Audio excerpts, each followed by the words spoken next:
Hello and welcome to the SolidWorks learning tutorials. Today we'll have a look on the first tutorial, which includes the interface, add-ons and the options that are required to start the SolidWorks modeling.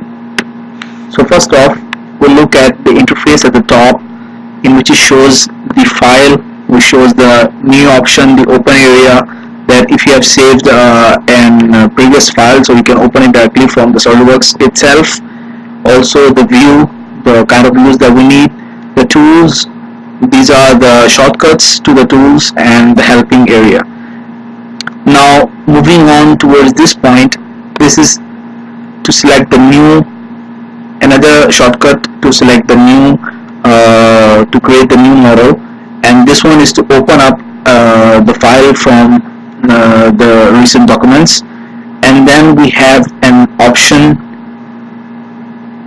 Addins, save restore settings, and the button size area over here.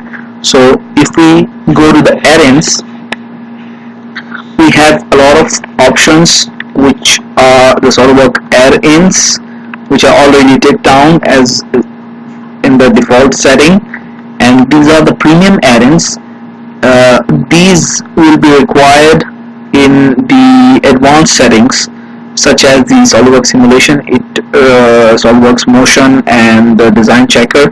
These all things will be required in the advanced tutorials, so we'll not be using in this basic tutorials lesson.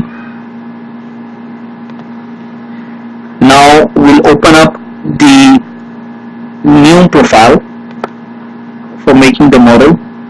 So we open this up. We have three options here. These three options look like this: the part, assembly, and the drawing.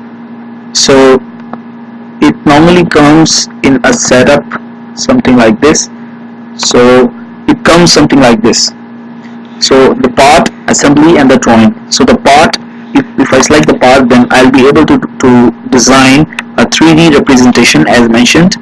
And if I have more than one component in a model, then I have to make two components or three components at one time, and then I have to select the assembly to assemble that 2 or 3 particular parts. And the last option, drawing, means that to convert the 3D modeling of that particular assembly into a 2D engineering drawing, which also calls the blueprint of a 3D model. So first off, I'll select this, the first one, the part, and then click OK.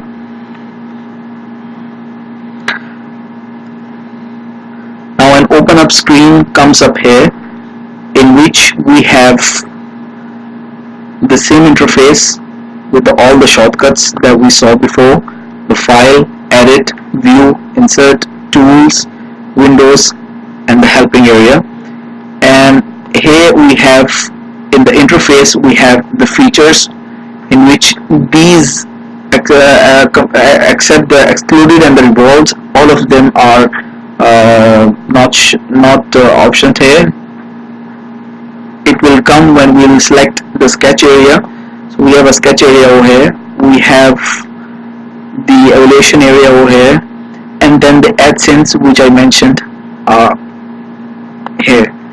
Now if we wanted to sketch something, then we have 3 planes: the front plane, the top plane, and the right plane. These are used based on the ideas that if we have to represent something from the top, from the front area, then we have to sketch it from the front, and then we have to extrude it accordingly with that point. And same goes for the top plane and for the right plane.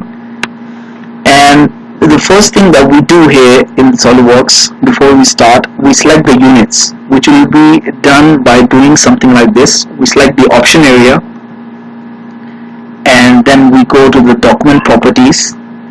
Then we have a unit column here, we select it, and then I have selected mmgs, which is millimeter, grams, and seconds. This is the standard, so all of our videos, the upcoming tutorial videos, will be having the same units: millimeter, gram, and seconds. So that's all for the first tutorial. Please make sure you like, subscribe and comment if you have any comments. Thank you.